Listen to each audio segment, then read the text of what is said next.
ന്യൂയോർക്കിലെ പുതിയ മേയറായിട്ട് തിരഞ്ഞെടുക്കപ്പെട്ടത് സൊഹ്റാൻ മംദാനിയാണ്. ഇന്ത്യൻ വംശജനാണ്. പക്ഷേ ഇപ്പോൾ റിപ്പബ്ലിക്കൻസ് പറയുന്നത് ഇയാളെ അവിടെ മേയറായിട്ട് സത്യപ്രതിജ്ഞ ചെയ്യാൻ അനുവദിക്കില്ല എന്ന്. എന്തായിരിക്കും കാരണം? അതായത് കഴിഞ്ഞ ദിവസം ഒരു സോഷ്യൽ മീഡിയയിലൊക്കെ ഒരു സാധനം പടർന്നു. ഇയാളുടെ സത്യപ്രതിജ്ഞ റദ്ദാക്കി. കാരണം ഇയാൾ ഭരണഘടനയെ തൊട്ട് സത്യപ്രതിജ്ഞ ചെയ്യില്ല എന്ന് വാശി പിടിക്കുന്നത് കൊണ്ടാണ് എന്ന് പറഞ്ഞിട്ട്. അത് സ്പോർട്സ് എന്ന് പറഞ്ഞിട്ട് അവിടെ ഈ ഒരു ഹാസ്യ മാസിക ഉണ്ട്, അതിൽ ഒരാൾ എഴുതിയതാണ്. ഇത് ഗൗരവത്തിലെടുത്ത് സോഷ്യൽ മീഡിയ വന്നു എന്ന് പറഞ്ഞിട്ട്. നമ്മളതല്ല പറയുന്നത്. നമ്മൾ പറയുന്നത് എന്താണെന്ന് വെച്ച് കഴിഞ്ഞാൽ ഈ ഭീകരവാദികളെ സപ്പോർട്ട് ചെയ്യുക, അങ്ങനത്തെ പരിപാടികൾ. അതുപോലെ തന്നെ ഇയാൾ പൗരത്വത്തിന് അപേക്ഷ കൊടുത്തപ്പോൾ പല കാര്യങ്ങളും അതിൻ്റെ അകത്ത് മറച്ചു വച്ചു. ഇത്തരം കാരണങ്ങളെല്ലാം കൊണ്ട് റിപ്പബ്ലിക്കൻസ് അവിടെ ഹൗസ് ഓഫ് റെപ്രസെൻറ്റേറ്റീവ്സ് പ്രതിനിധി സഭയിൽ ഒരു നിയമം കൊണ്ടുവന്ന് പാസ്സാക്കാൻ പോവുകയാണ്. ഇയാൾ ജനുവരി 1-ാം തീയതിയാണ് ഇയാൾ സത്യപ്രതിജ്ഞ ചെയ്യേണ്ടത് മേയറായിട്ട് 2026. അന്ന് ഈ ഭരണഘടനാ ഭേദഗതി കൊണ്ടുവന്നിട്ട് ഇയാളെ സത്യപ്രതിജ്ഞ ചെയ്യിക്കില്ല എന്ന് ആണ് ന്യൂയോർക്ക് പോസ്റ്റ് റിപ്പോർട്ട് ചെയ്യുന്നത്. അപ്പോൾ എംപിമാർ അവിടെ റിപ്പബ്ലിക്കൻ എംപിമാർ പല വഴികൾ ഇയാളെ തട്ടിക്കളയാനായിട്ട് നോക്കുന്നുണ്ട്. തട്ടിക്കളയുക എന്ന് പറഞ്ഞാൽ പ്രതിജ്ഞ ചെയ്യിക്കാതിരിക്കാൻ പല വഴികളും നോക്കുന്നുണ്ട്. അവിടെ അമേരിക്കൻ ഭരണഘടനയിൽ ഇൻസറക്ഷൻ ക്ലോസ് എന്ന് പറഞ്ഞൊരു സംഗതിയുണ്ട്. ഇൻസറക്ഷൻ എന്ന് പറഞ്ഞാൽ കലാപ വ്യവസ്ഥ എന്ന് പറയാം നമുക്ക്. അത് എന്താന്ന് വെച്ചാൽ അതിപ്പോൾ the New York young Republicans club ഉന്നയിച്ചിട്ടുണ്ട്. ഇത് ഇയാളുടെ കാര്യത്തിൽ ബാധകമാക്കണം എന്ന്. ഈ കഴിഞ്ഞ വേനൽ മുതൽ ഇങ്ങനൊരു ആശയം റിപ്പബ്ലിക്കൻസ് ചർച്ച ചെയ്യുന്നുണ്ട് എന്നാണ് ന്യൂയോർക്ക് പോസ്റ്റ് പറയുന്നത്. അതായത് അമേരിക്കയിൽ ഈ ആഭ്യന്തര യുദ്ധം പണ്ട് കഴിഞ്ഞ ശേഷം ഭരണഘടനയിൽ 14-ാം ഭേദഗതി കൊണ്ടുവന്നു. 14-ാം ഭേദഗതി അതിൽ ഈ people who are engaged in insurrection or rebellion, കലാപത്തിൽ ഏർപ്പെട്ട ആളുകളെ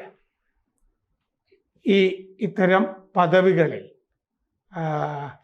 തുടരാൻ അനുവദിക്കരുത് എന്ന് വ്യവസ്ഥ ചെയ്തിട്ടുണ്ട് ഭരണഘടനയിൽ.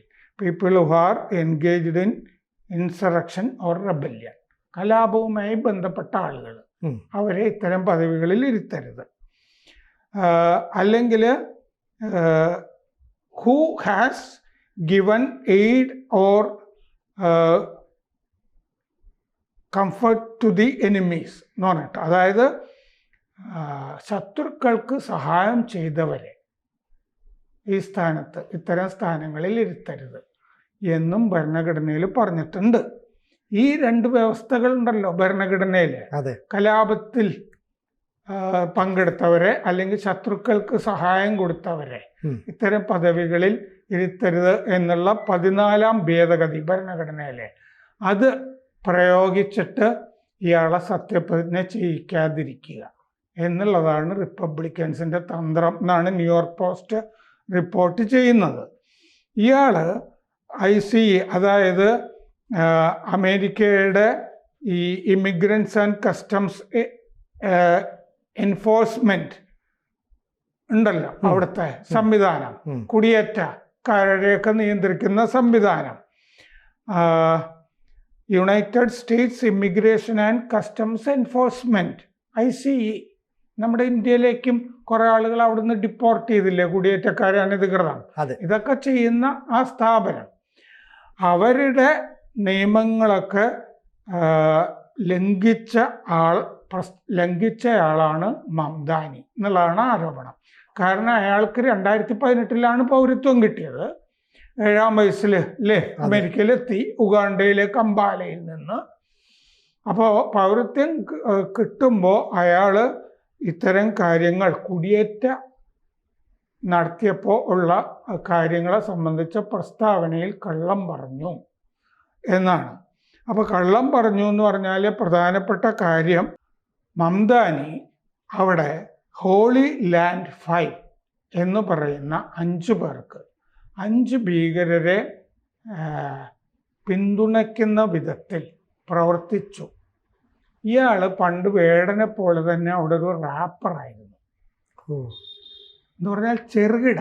ആ ഇയാൾ അന്നത്തെ ഒരു റാപ്പർ, ഈ റാപ്പുകളുടെയൊക്കെ ഒരു റിവ്യൂ ചെയ്യുന്ന പാട്ടുകളുണ്ടല്ലോ, റാപ്പ്, അത് റിവ്യൂ ചെയ്യുന്ന ഒരു മാസികയ്ക്ക് എഴുതിയ ഒരു ഇമെയിൽ ഇപ്പം പുറത്തു വന്നിട്ടുണ്ട്. ഞാൻ ദേ ഇങ്ങനെ ഒരെണ്ണം ഇറക്കിയിട്ടുണ്ട്, നിങ്ങളത് റിവ്യൂ ചെയ്താൽ കൊള്ളാം എന്നൊക്കെ പറഞ്ഞിട്ടേ ഇങ്ങനെ ഉയർന്നു വരുന്ന ഒരു പാട്ടുകാരൻ എന്നുള്ള നിലയ്ക്ക് പണ്ട് എഴുതിയത്. അതിലൊരു റാപ്പ് ഇപ്പം പുറത്തു വന്നിരിക്കുന്നത് ഹോളി ലാൻഡ് 5, 5 പ്രതികൾ, ഭീകരവാദികൾ, ആ 5 പ്രതികളെ പിന്തുണയ്ക്കുന്നതാണ് ഒരു റാപ്പ്. എന്താണ് ഹോളി ലാൻഡ് 5 എന്ന് പറയുന്നത്? 2008 ഹമാസിന് $12 മില്യൺ സംഭാവന ചെയ്തൊരു സംഘമാണ് ഈ ഹോളി ലാൻഡ് 5. അവരെ പിന്തുണയ്ക്കുന്നൊരു പാട്ടുണ്ട് ഇയാളുടെ. അപ്പോൾ അങ്ങനെ $12 മില്യൺ സംഭാവന ചെയ്ത് ശിക്ഷിക്കപ്പെട്ട 5 പേരാണ് ഹോളി ലാൻഡ് 5 എന്ന് പറയുന്നത്. 2008 നവംബറിൽ ഡാലസ്, അമേരിക്കയിൽ ഡാലസ് ഉണ്ടല്ലോ, ഡാലസിലെ ഒരു ചാരിറ്റി സംഘടനയാണിത്, ധർമ്മസംഘടന, Holy Land Foundation for Relief and Development എന്നാണ് ഈ സംഘടനയുടെ മുഴുവൻ പേര്, HLF ചുരുക്കപ്പേര്.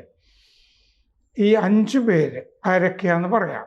ശുക്രി അബൂബക്കർ, അതിൻ്റെ സ്ഥാപകൻ, അയാൾക്ക് 65 വർഷം തടവ് കൊടുത്തിട്ട് അയാൾ ജയിലിൽ കഴിയാണിപ്പോൾ. ഗസൽ ഇലാഹി, അതിൻ്റെ സഹസ്ഥാപകൻ, 65 വർഷം തടവ്. മുഫീദ് അബ്ദുൽ ഖാദർ, 20 വർഷം തടവ് ജയിലിൽ. അബ്ദുറഹ്മാൻ ഒധേ, ന്യൂ ജേഴ്സിയിലെ ഇവരുടെ പ്രതിനിധി, 15 വർഷം തടവ് അയാൾക്ക്. മുഹമ്മദ് എൽ മെസൈൻ, 15 വർഷം തടവ്. അപ്പോൾ 1995 തന്നെ അമേരിക്ക ഹമാസിനെ ഭീകര സംഘടനയായി പ്രഖ്യാപിച്ചിരുന്നു. അപ്പോൾ ഇവർ ഹമാസിന് ഈ 5 പേര് കൊടുത്ത സംഭാവന $12 മില്യൺ എന്ന് പറഞ്ഞത് നമ്മുടെ കറൻസിയിൽ 106 കോടി രൂപ വരും. ഈ ഹോളി ലാൻഡ് 5നെ പിന്തുണയ്ക്കുന്ന ഒരു പാട്ട് ഇയാളുടെ പണ്ട് പുറത്തു വന്നിട്ടുണ്ട്. ശരിക്കും പറഞ്ഞാൽ ഹമാസിനെ കൂടെ ഒക്കെ പിന്തുണയ്ക്കുന്ന ഒരാളാണെന്നുള്ള രീതിയിൽ വിലയിരുത്തപ്പെടുന്നു. അപ്പോൾ ശരിക്കും പറഞ്ഞാൽ ഈ റിപ്പബ്ലിക്കൻസ് ഇതിനെ കടുത്ത നിലപാട് സ്വീകരിച്ചാൽ ഈ സൊഹ്റാൻ മംദാനി അനുകൂലിക്കുന്ന ആളുകളും ഒരു പ്രതിസന്ധിയിലേക്ക് നീങ്ങില്ലേ? എക്സാക്ട്ലി, ആ പ്രശ്നവും ഞാൻ പറയാം. ഡെമോക്രാറ്റ് പാർട്ടിയിലാണല്ലോ ഇയാളുള്ളത്. അതെ, ഡെമോക്രാറ്റ്സിന്റെ ഉള്ളിൽ തന്നെ വിള്ളല് വരാൻ സാധ്യതയുണ്ട് എന്ന് റിപ്പോർട്ടുകളിൽ പറയുന്നുണ്ട്.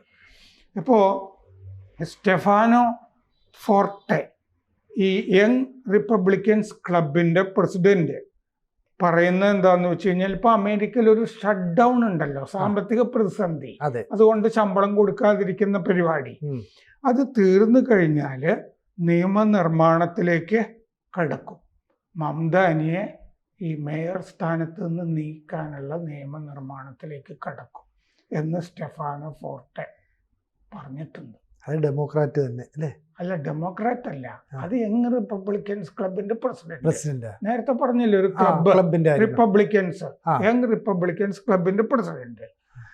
ഈ വ്യവസ്ഥ വെച്ചിട്ട് കൊളറാഡോ ഒരിക്കൽ പ്രസിഡന്റ് ട്രംപിനെ 2024 തെരഞ്ഞെടുപ്പിൽ നിന്ന് വിലക്കാൻ തന്നെ ശ്രമം നടത്തിയിരുന്നു. അയാൾ മറ്റേ ക്യാപിറ്റോൾ കലാപത്തിന് പിന്തുണച്ച ആളല്ലേ. അപ്പോൾ അതൊക്കെ പറഞ്ഞിട്ട് സുപ്രീം കോടതി അത് തള്ളിക്കളിയാ ചെയ്തത്. അത് കോടതിയിൽ പോയിരുന്നു.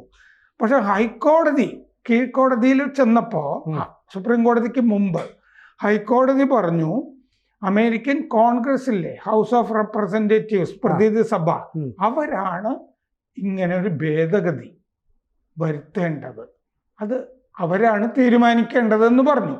ഇപ്പോൾ ഹൗസ് ഓഫ് റെപ്രസെൻറ്റേറ്റീവ്സ് തീരുമാനിക്കുന്നതാണ് റിപ്പോർട്ട് വന്നിരിക്കുന്നത് ചെയ്യേണ്ടത്. അപ്പോൾ ഭൂരിപക്ഷം റിപ്പബ്ലിക്കൻസ് അവിടെ ഉണ്ടല്ലോ, ഭൂരിപക്ഷം, അവർക്ക് ഒരവസരം ഇപ്പൊ കിട്ടുകയാണ്. അന്ന് ഹൈക്കോടതി പറഞ്ഞാണല്ലോ അവരാണ് ചെയ്യേണ്ടത് എന്നുള്ളത്. അപ്പം മംദാനി യോഗ്യനല്ല ഈ സ്ഥാനത്തിരിക്കാൻ എന്ന് കോൺഗ്രസ്സിൽ അമേരിക്കയുടെ കോൺഗ്രസ്സിൽ പ്രതിനിധി സഭയിൽ ഒരു വോട്ടെടുപ്പ് നടന്നാൽ മതി. നടന്നാൽ ഇന്നത്തെ അവസ്ഥയിൽ അത് 219 213 പാസ്സാവും. 6 പേരുടെ ഭൂരിപക്ഷം റിപ്പബ്ലിക്കൻസിന് അവിടെ ഉണ്ട്. അപ്പോൾ അത് കഴിഞ്ഞാൽ ഇത് ചിലപ്പോൾ കോടതിയിൽ കേസായിട്ട് വരാം. അപ്പോൾ ഹൈക്കോടതി ആദ്യമേ ഒരു പൊസിഷൻ എടുത്തതല്ലേ, അത് ഞങ്ങളല്ല, അവിടെയാണ് തീരുമാനിക്കേണ്ടത് അല്ലേ, പാർലമെന്റാണ് തീരുമാനിക്കേണ്ടതെന്ന് ഇവിടെ സുപ്രീം കോടതി ചിലപ്പോൾ പറയില്ലേ, നിയമനിർമ്മാണം. അപ്പോൾ ഡെമോക്രാറ്റ്സ് ആ അവസരത്തിൽ ആർക്ക് വോട്ട് ചെയ്യും? ഹൗസ് ഓഫ് റെപ്രസെൻറ്റേറ്റീവ്സിൽ, പ്രതിനിധി സഭയിൽ ഇയാൾ ഭീകരവാദിയാണ് എന്ന് അതിൻ്റെ ഇടയ്ക്ക് തെളിയിക്കപ്പെട്ട് കഴിഞ്ഞാൽ ഇനി കൂടുതൽ കാര്യങ്ങൾ പുറത്തു വരുമല്ലോ, അയാൾക്കെതിരാകും സ്വാഭാവികമായിട്ടും. ഇയാളുടെ പാട്ടുകളെ പറ്റിയൊക്കെ വേറൊരു ചർച്ച നമുക്ക് നടത്താം. അപ്പോൾ ഡെമോക്രാറ്റ്സ് ഒരു തീരുമാനം അതിൻ്റെ അകത്ത് എടുക്കേണ്ടി വരും. For or against, yes or no, democrats. അതിലൊരു ഡിവിഷൻ വരാം എന്നാണ് ഇപ്പോഴത്തെ റിപ്പോർട്ടുകൾ. അപ്പോൾ മാത്രമല്ല ഇയാൾ സോഷ്യലിസ്റ്റ് ആണെന്നൊക്കെ ഇപ്പോൾ പറഞ്ഞിട്ടുണ്ടല്ലോ. അപ്പോൾ അതിൻ്റെ അകത്തും അഭിപ്രായ വ്യത്യാസങ്ങളൊക്കെ ഉണ്ടാവും. അപ്പോൾ സ്പീക്കർ, ഹൗസിൻ്റെ അവിടുത്തെ സ്പീക്കർ മൈക്ക് ജോൺസൺ, ഇപ്പോൾ എം പിമാരൊക്കെ റിസസ്സിലാണ്. ഈ ഷട്ട് ഡൗൺ കാരണം സാമ്പത്തിക പ്രതിസന്ധി കൊണ്ട് എല്ലാ ഓഫീസും അവധിയല്ലേ, അപ്പോൾ എം പിമാർ വീട്ടിൽ പോയിരിക്കുക. അപ്പോൾ ഈ പ്രതിസന്ധി തീർന്നു കഴിഞ്ഞാൽ ഈ എം പിമാരെയൊക്കെ ഇനി സ്പീക്കർ വിളിച്ച് കൂട്ടി ഈ കാര്യങ്ങളൊക്കെ ധരിപ്പിക്കണം, അവരെ ബ്രീഫ് ചെയ്യണം, മടക്കി കൊണ്ടുവന്നിട്ട്. വൈറ്റ് ഹൗസിലെ ചീഫ് സ്ട്രാറ്റജിസ്റ്റ് മൈക്ക് ബാനൻ പറഞ്ഞിട്ടുണ്ട്, മംദാനി ഡെമോക്രാറ്റിക് പാർട്ടിയെ തന്നെ സംഹരിക്കും എന്ന് പറഞ്ഞിട്ടുണ്ട്. അപ്പോൾ ഡെമോക്രാറ്റിക് പാർട്ടിക്കും ഒരു സന്ദേശം റിപ്പബ്ലിക്കൻസ് സ്ട്രാറ്റജിസ്റ്റ് കൊടുത്തിട്ടുണ്ട്. നിയമവകുപ്പിനോട് പൗരത്വം അന്വേഷിക്കാൻ ആവശ്യപ്പെട്ടിട്ടുണ്ട്. ആ സമയത്ത് മംദാനി കള്ളം പറഞ്ഞത്. 2018 ഇയാൾക്ക് പൗരത്വം കിട്ടിയത്. ഇപ്പോൾ അവിടുത്തെ അറ്റോർണി ജനറൽ പാം ബോണ്ടിക്ക് കത്ത് കൊടുത്തിട്ടുണ്ട്, ചീഫ് സ്ട്രാറ്റജിസ്റ്റും ഒക്കെ, പൗരത്വം. ആ സമയത്ത് കള്ളം പറഞ്ഞത്. ഇയാൾ ഈ മറ്റേ ഹോളി ലാൻഡ് 5 സപ്പോർട്ട് ചെയ്തതൊന്നും അതൊന്നും പറഞ്ഞിരുന്നില്ലല്ലോ, അത്തരം കാര്യങ്ങൾ. ഒക്ടോബർ 28 കത്ത് കൊടുത്തിരിക്കുന്നത് ഇയാളുടെ പൗരത്വത്തിൽ കള്ളം പറഞ്ഞതിനെ പറ്റി. മംദാനിയെ അമേരിക്കയിൽ നിന്ന് പുറത്താക്കണം എന്ന് ആ കത്തിൽ ആവശ്യപ്പെട്ടിട്ടുണ്ട്, ഡീപ്പോർട്ട് ചെയ്യണം. ഇയാൾ പൗരത്വം അപേക്ഷയിൽ കള്ളം പറഞ്ഞ ആളാണ്, പൗരത്വത്തിന് അർഹതയില്ല, ഡീപ്പോർട്ട് ചെയ്യണം എന്ന് പറഞ്ഞിട്ടുണ്ട്. മാത്രമല്ല കമ്മ്യൂണിസ്റ്റുകൾക്ക് അവിടെ പൗരത്വം കൊടുക്കാൻ പാടില്ല. പിന്നെ ഇയാൾ ഇസ്ലാമിക് തിയോക്രസിക്ക് വേണ്ടി വാദിക്കുന്ന ആളാണ് എന്ന് പറഞ്ഞിട്ടുണ്ട്. ഡെമോക്രാറ്റിക് സോഷ്യലിസ്റ്റ് ഓഫ് അമേരിക്ക എന്ന് പറഞ്ഞ സംഘടനയിൽ പ്രധാനപ്പെട്ട ആരോപണം ഇതാണ്, പൗരത്വ അപേക്ഷയിൽ മറച്ചു വെച്ചത്. ഡെമോക്രാറ്റിക് സോഷ്യലിസ്റ്റ് ഓഫ് അമേരിക്ക എന്ന് പറഞ്ഞ സംഘടനയിൽ അംഗത്വം ഉണ്ടെന്നുള്ള കാര്യം ഇയാൾ മറച്ചു വെച്ചു പൗരത്വ അപേക്ഷയിൽ. പിന്നെ ഹോളി ലാൻഡ് 5 പിന്തുണ അതും ഇയാൾ ഒളിച്ചു വെച്ചു.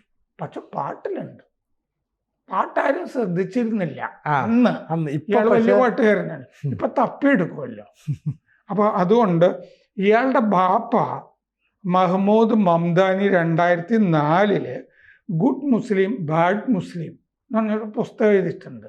കുറച്ച് പ്രസിദ്ധമായ പുസ്തകം, ഞാനും വായിച്ചിട്ടുണ്ട് അത്. അപ്പൊ അതില് അയാൾ ചാവേറുകളെ പോരാളികളായിട്ട് കാണണം എന്ന് പറഞ്ഞിട്ടുണ്ട്. ചാവേറുകളുണ്ടല്ലോ, മുസ്ലിം ചാവേറുകൾ പലയിടത്തും, അവരൊക്കെ സ്വാതന്ത്ര്യ സമര പോരാളികളായിട്ട് കാണേണ്ടത് ഉണ്ട്. അപ്പൊ പൈതൃകമുണ്ട് ബാപ്പ മുതല് ഇത് പറയുന്ന ആളുകൾ. മുഹമ്മദ് അലി ജിന്ന മഹാനാണെന്നും ഈ ഗുഡ് മുസ്ലിം ബാഡ് മുസ്ലിം എന്ന് പറഞ്ഞ പുസ്തകത്തിൽ ബാപ്പ മഹ്മൂദ് മംദാനി പറഞ്ഞിട്ടുണ്ട്. അപ്പോൾ ഇയാൾ മേയറാകുമോ എന്നുള്ള കാര്യം ഇപ്പോൾ തുലാസിലാണ്. ആകാൻ ശ്രമിച്ചാൽ തന്നെ പ്രതിജ്ഞ ചെയ്യിക്കില്ല എന്ന് വാശി പിടിക്കുന്ന റിപ്പബ്ലിക്കൻ എം പിമാരുണ്ട്.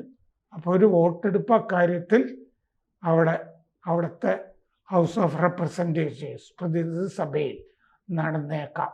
ഇതാണ് അവസ്ഥ. കൂടുതൽ വാർത്തകളും വിശേഷങ്ങളും നിങ്ങളിലേക്ക് എത്താൻ ABC മലയാളം സബ്സ്ക്രൈബ് ചെയ്യുക, ബെൽബട്ടനും അമർത്തുക.